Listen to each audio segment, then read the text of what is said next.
There are families that close ranks around their own the way a fist closes, tight and total, and with a specific kind of pressure that leaves no room for anything that does not belong to them. And when you marry into a family like that, you do not always know what you have walked into until the door has already closed behind you, and the sound of it closing is so quiet that you almost miss it. Almost convince yourself that what you heard was something else, a draft, a settling of the house. Anything other than the specific and deliberate sound of a family deciding that you are a problem they intend to solve. And by the time you understand what is happening, the people who were supposed to love you have already told a story about you to every person who matters in your life. And the story they told is not the truth, but it is detailed, and it is consistent, and it has been told by multiple people with the specific credibility of a family that has stood together for decades and knows how to present a unified front to the world. And you are one person, and your word against theirs is not a fair fight. It was never going to be a fair fight. They made sure of that before you even knew. There was going to be a fight. This is the story of Vanessa and the Coleman family of Birmingham, Alabama. A story about what happens when an entire family decides that an innocent woman is going to carry the weight of something she did not do.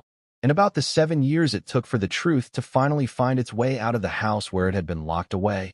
And about the person who eventually unlocked it. The person who was the very last person on earth that anyone who knew the Coleman family would have predicted would be the one to tell the truth. Stay with me, because this story does not go where you think it is going, and the ending is going to change the way you think about the people who know you best. Before we go any further, we would love to know where in the world you are watching this from. Drop your location in the comments right now, whether you are in Birmingham, Atlanta, Houston, Chicago, Detroit, or anywhere else on this earth. We read every single comment, and we love knowing who is in this community with us. And if you are not subscribed yet, hit that subscribe button right now so you never miss any of our upcoming videos. Stories like this one come out regularly on this channel, and you do not want to find out about them 3 weeks late. Vanessa Mercer grew up in Tuscaloosa, Alabama, the only child of James and Dorothy Mercer, a Baptist deacon and a high school English teacher who raised their daughter in a household built on two things above everything else: the truth and the faith that the truth would eventually be enough. The kitchen table in that Tuscaloosa home was where James Mercer taught his daughter how to think, not what to think, but how. He was a man who believed with the specific certainty of someone who had lived long enough to see it proven repeatedly that you could not build anything lasting on a lie. That lies required constant maintenance and constant energy and eventually exhausted the people who maintained them. That the truth, on the other hand, required nothing except patience and time and the willingness to still be standing when it arrived. He told Vanessa this when she was 7 years old, sitting at that kitchen table, and he told it to her again when she was 17 and leaving for the University of Alabama on a partial academic scholarship. "The truth will be enough, Vanessa," he said. "It always has been, and it always will be. Just make sure you are still standing when it gets there." She would spend 7 years of her adult life holding on to those words in circumstances her father could not have imagined when he said them. Her mother, Dorothy, a woman who had spent 30 years in a classroom teaching other people's children how to understand what they were reading, knew the weight of those words and had watched her daughter carry them. And she watched Vanessa carry them through circumstances that would test that belief in ways that James Mercer, who died of a heart attack in the spring of Vanessa's 3rd year of the ordeal, never lived to see resolved. He died not knowing his daughter had been vindicated. And there is a grave in Tuscaloosa where fresh flowers are placed regularly by a woman who needed her father to be alive for this part and had to find a way to live without that. She met Raymond Coleman in the fall of 2013 at a professional networking event in Birmingham, where Vanessa had relocated 2 years earlier to take a position at a mid-sized accounting firm. The room was full of well-dressed professionals in the warm amber light of a hotel ballroom, and Raymond was there representing Coleman Construction, the company his father had founded. Raymond was 38 years old, a civil engineer who had grown up inside his father's business and had the deliberate, thoughtful bearing of a man who thinks before he speaks. They dated for 14 months, and they were careful with each other in the early way of people who have both been hurt before and are not in a hurry to be hurt again. Vanessa sat across restaurant tables from Raymond in the warm candlelight of Birmingham evenings and felt for the first time in a long time like someone who had decided to let herself be seen. And Raymond sat across from her with the complete, focused attention of a deliberate man who had found the person worth that attention, And when he asked her to marry him in January of 2015, she said yes with the specific, quiet certainty of someone who has taken their time with a decision and arrived at it through genuine conviction rather than momentum. The Coleman family of Birmingham was not what anyone would describe as welcoming in the conventional sense of that word. They were not unfriendly. They were not rude. They were simply a unit, and the living room of the Coleman family home communicated everything you needed to know about the family that inhabited it. A family that has been presenting a unified front to the world for decades and is very good at it. Now, before we go any further, I want to make sure you understand exactly who the Coleman family is and how they are connected to each other, because it matters for everything that comes later. Franklin Coleman is the patriarch, the man who built Coleman Construction from nothing over 30 years. And his wife Loretta is the woman who built and maintained the family's social architecture for just as long. Together, Franklin and Loretta had 4 children. Their oldest son, Raymond, who you already know, their second son, Darnell, who managed construction operations, their third son, Curtis, who handled client relationships, and their youngest child and only daughter, Felicia. Those are the 4 Coleman children. And each of them grew up understanding that the Coleman name meant something in Birmingham, and that protecting what it meant was the first obligation of everyone in the family. Now Felicia, the youngest and the only daughter, married a man named Marcus Coleman in 2009. Marcus was not born a Coleman. He was born Marcus Washington, but when he married Felicia, he took the Coleman family name, which tells you something about how seriously he understood the weight that name carried in Birmingham and how deliberately he positioned himself inside the family that bore it. And this is the detail I want you to hold because it becomes the most important detail in the entire story. Marcus Coleman, born Marcus Washington, was an outsider who married into the Coleman family through Felicia, just as Vanessa was an outsider who married into the Coleman family through Raymond. They were both people who had come into the family from the outside, both people who had spent years learning the specific grammar of a family that did not fully open itself to outsiders. Both people whose position inside that family depended entirely on how well they performed the loyalty the family required. The difference between them was this. Vanessa performed that loyalty genuinely because she believed in Raymond and believed in what they were building together. Marcus performed it strategically because he understood that strategic performance was the only reliable protection available to someone who was not born into the inner circle. Franklin Coleman, Raymond's father, had built the family business from a single pickup truck and a reputation for finishing what he started, and he sat behind his executive desk surrounded by 30 years of what that work had produced, and he had transmitted to his children the specific understanding that the Coleman name meant something in Birmingham. Franklin's wife Loretta was the social architect of the family. She stood in that immaculate formal living room and managed the relationships, and maintained the alliances and decided who was in and who was out. Vanessa knew some of this before she married Raymond and had felt the coolness of Loretta's assessment, and she told herself that it was simply a close family, that close families had their own rhythms, and that she would learn them. She had not understood yet that what she was observing was not closeness in the conventional sense, but something more like a fortress. They married in April of 2015 in a Baptist church in Birmingham's Homewood neighborhood, and Vanessa stood alone in the preparation room before the ceremony in her white wedding dress, holding her bouquet in the last quiet moment before everything changed. She looked like someone who had made a decision with her whole self and was standing in the specific beauty of a before that she did not yet know was a before, and Loretta Coleman, who would later say about that day that she is fine, but she is not one of us yet, looked that day at the woman her son had chosen and was already conducting the assessment that would shape everything that followed. In the spring of 2017, something happened that changed everything, and I want to tell you what happened carefully, because the version of events that the Coleman family told for the next 7 years is very different from what actually happened. What actually happened begins not with Vanessa, but with Marcus Coleman, who was born Marcus Washington and who had spent years making himself indispensable to both the Coleman family business and the Coleman family name. Was the person who built the construction.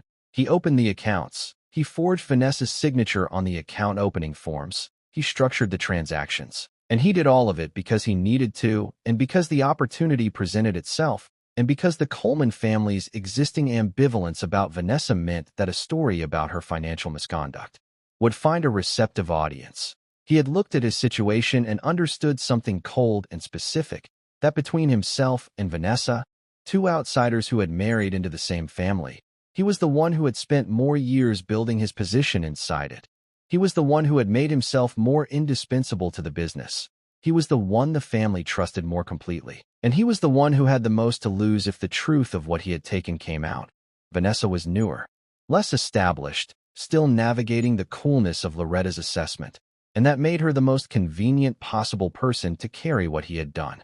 What the Coleman family said happened is this. They said that significant funds had been misappropriated from a Coleman construction account, and that Vanessa had been moving money in ways that benefited herself. Franklin Coleman called Vanessa to the family home on a Sunday afternoon when Raymond was out of town and sat her down in the formal living room that Loretta kept immaculate and placed a folder of documents on the coffee table between them. Franklin sat across from her in the commanding presence of a patriarch who believed completely in what he was saying. And Vanessa looked at those documents and saw financial records with her name on transactions she had never authorized and figures she had never seen and account numbers she did not recognize. And she sat on the edge of that formal sofa and looked at her own name on something she had never done and understood in a specific and terrible way that the truth alone was not going to be immediately sufficient. She told Franklin that none of this was hers, that she had not done any of what he was showing her. She said it clearly and without hesitation because it was the truth, and Franklin Coleman looked at her across that immaculate living room with the complete certainty of a man who believes the documentation because he does not yet know who built it for him to believe, and told her that either she cooperated with them in resolving this quietly or they took it to the police and to Raymond. She left that house and drove to the parking lot of a Publix grocery store 3 blocks away and sat in her car with her hands in her lap and the engine off, and looked through the windshield at an ordinary suburban Birmingham afternoon and understood that something had been constructed around her, something she had not seen being built, and that she was now inside it, and the doors were being held shut by a family who had been practicing this kind of thing for a very long time. She told Raymond that night when he came home. She stood in their kitchen and told him everything with the financial documents on the counter between them. She was urgent and earnest and telling the truth. And Raymond stood on the other side of those documents and listened to his wife, and then listened to his father, and his father had the documentation and his wife had her word. And Raymond Coleman was a man who had been raised for 38 years to believe that the Coleman family did not lie about things that mattered, and he made the choice that his formation had prepared him to make. He told Vanessa he needed time to process what he had learned, and he moved into the guest room that same night, holding a small bag of personal items, and standing in the doorway with the expression of a man who has made the wrong choice and does not yet fully know it. And by the end of the following week, he was staying at his parents' house, and the chair at the Coleman family dinner table that should have had Vanessa in it was empty, with an untouched place sitting in front of it, while the family continued the meal around it, as if the empty space required no acknowledgement or explanation. The Coleman family moved quickly.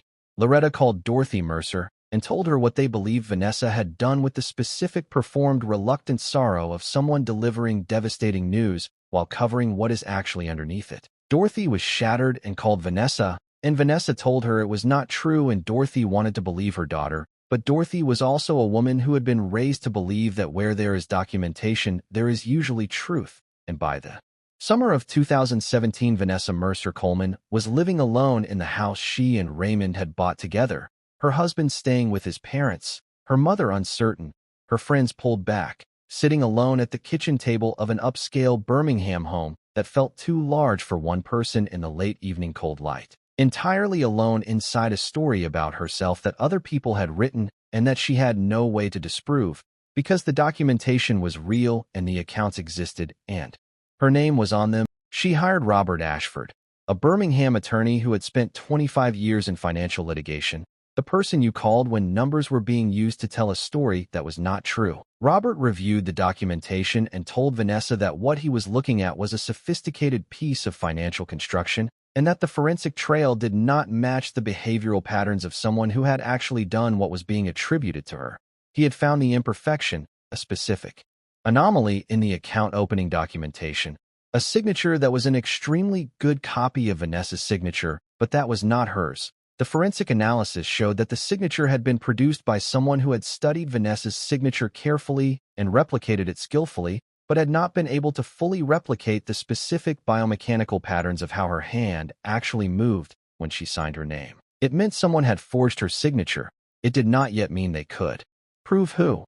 And Vanessa told Robert she had the willingness to keep going because she had her father's voice telling her that the truth would be enough if she was still standing when it arrived, and she intended to be standing. The divorce proceedings began in the fall of 2017, and the Coleman family appeared at every relevant proceeding as a unit. On one side of the courtroom, a woman and her attorney. On the other side, a family that had been practicing presenting a unified front for decades. And Dorothy Mercer came to Birmingham for the first hearing and sat on her daughter's side, and believed her daughter when believing her cost something, which is the only kind of belief that matters. The divorce was finalized in March of 2018, and Vanessa took the settlement and kept her professional credentials and relocated to Huntsville in the spring of 2018, standing in an empty apartment with moving boxes around her as the first hint of something that was not quite warmth, but was not the cold of Birmingham either, began to enter the edges of the light around her. She built a new life in Huntsville with the methodical patience of someone who understands that rebuilding after the kind of demolition she had experienced is not a fast process. And Marcus Coleman sat at Coleman family Sunday dinners with his expression warm and managed on the surface and the watchfulness behind it perfectly concealed.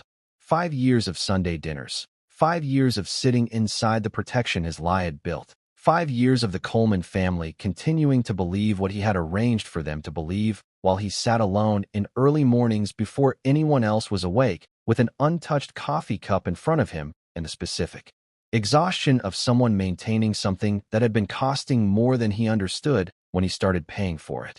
What changed in the spring of 2022 was not anything dramatic from the outside.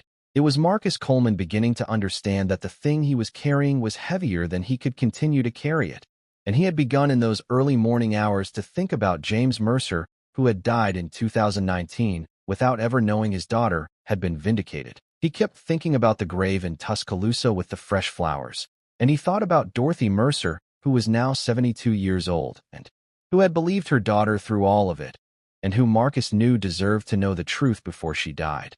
It was Dorothy Mercer, a 72-year-old retired English teacher in Tuscaloosa, who Marcus had met exactly 3 times in his life, whose face had become in the quiet of those early mornings the face of what he had done and what he had not yet undone. And in September of 2022, Marcus Coleman called Robert Ashford's office and stood in the cold gray autumn light and told the attorney on the other end of the line, "My name is Marcus Coleman, and I need to talk to you about what I did to Vanessa Mercer." Robert Ashford sat at his law office desk and held the phone and felt 5 years of forensic work suddenly click into the shape it had been building toward all along. He told Marcus he was listening, and Marcus talked for 90 minutes and told Robert everything. The account opening, the signature forgery, the transaction structure, the conversation with Franklin Coleman in which he had provided the documentation and allowed Franklin to arrive at the conclusion about Vanessa that Marcus had engineered him to arrive at. He told Robert that Franklin had not known the truth, that Loretta had not known the truth, that Raymond had not known the truth, that the entire Coleman family had believed what Marcus had constructed for them to believe. And when Marcus finished talking, Robert asked him one question. He said, "Why now?" And Marcus was quiet for a long time. And then he said, "Because I keep thinking about her father. He died not knowing. And her mother is getting old, and I cannot let her mother die not knowing too." Robert Ashford called Vanessa that afternoon, and she sat in her Huntsville office with the phone to her ear, and her expression shifted from professional concentration to the specific stillness of someone receiving the news they have been waiting for and could not make come any faster. Robert told her Marcus Coleman had called and what Marcus Coleman had said, and Vanessa was quiet for a long time, and then she said, "Marcus," and Robert said yes, and Vanessa said, "I would not have predicted that." And she thought about her father sitting in his armchair in Tuscaloosa telling her that the truth would be enough if she was still standing when it arrived. She was still standing. The truth had arrived. Marcus Coleman provided a full written statement to Robert Ashford, pages of it, dense and specific, and signed at the bottom with the signature of a man who had finally run out of the energy required to protect what he had built. And the Coleman family learned what Marcus had done, and Franklin Coleman sat in the same formal living room armchair where he had confronted Vanessa 5 years earlier and said nothing for a very long time. And Loretta sat beside her husband and held her own hands in her lap and looked at the floor, and Raymond Coleman stood at the window of his parents' house and looked out at the yard where he had grown up and understood what it meant that he had moved into the guest room of his own home on the basis of a lie and filed for divorce on the basis of a lie and built a new life on the basis of a lie. And Felicia Coleman stood in the doorway of the family living room and said one thing to her husband and one thing only, and what she said was, "You use my family." And Marcus Coleman had no answer for that because it was the truth, and the truth does not require an answer. It requires only acknowledgement.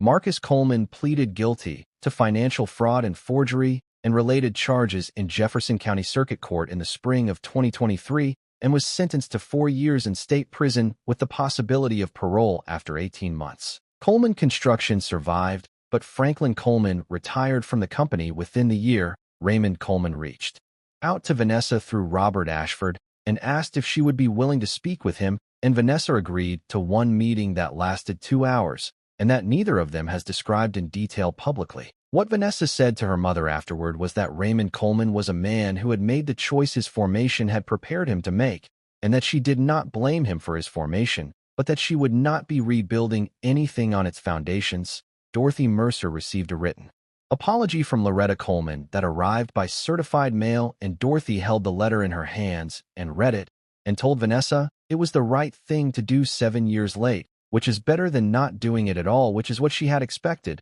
Felicia Coleman filed for divorce from Marcus Coleman 3 months after his guilty plea. Vanessa Mercer is 44 years old now, and she lives in Huntsville, Alabama, and she runs her own accounting practice that she built from nothing over the 5 years following the divorce. And she has rebuilt her professional reputation to a point where the Coleman family episode is a footnote in the story of her career rather than its defining event. She speaks publicly now about financial fraud and family dynamics and what it actually costs an innocent person to be the subject of a fabricated accusation inside a family structure that is practiced at presenting a unified front to the world. And she speaks about it without bitterness, which is the thing people comment on most when they hear her. The absence of bitterness in someone who has every reason to be bitter. She told an interviewer last year that bitterness would have required her to spend energy on the Colemans that she had decided years ago to spend on herself instead. And she said that what finally broke the case open was not her persistence or Robert Ashford's forensic work or the passage of time, though all of those things mattered. What finally broke it open was a man who could not stop thinking about a 72-year-old woman in Tuscaloosa who deserved to know the truth, and that the truth found its way out through the one door that guilt eventually always has to find, which is the door that opens onto someone. You cannot keep failing. Here is what stays with me about this story.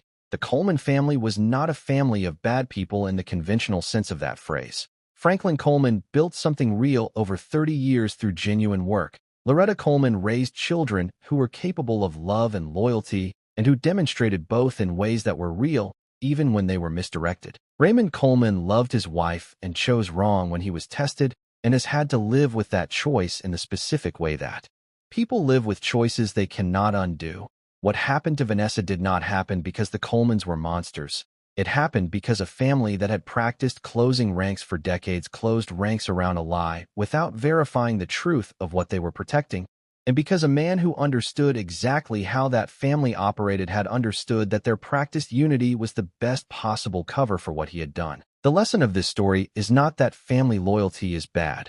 Family loyalty is not bad. The lesson is that family loyalty deployed without individual verification of the truth it is being asked to protect is not loyalty at all. It is a blindness that a sufficiently clever person can weaponize against the people who are practicing it. So here is what I want to ask you before you go. The first question is about Marcus Coleman.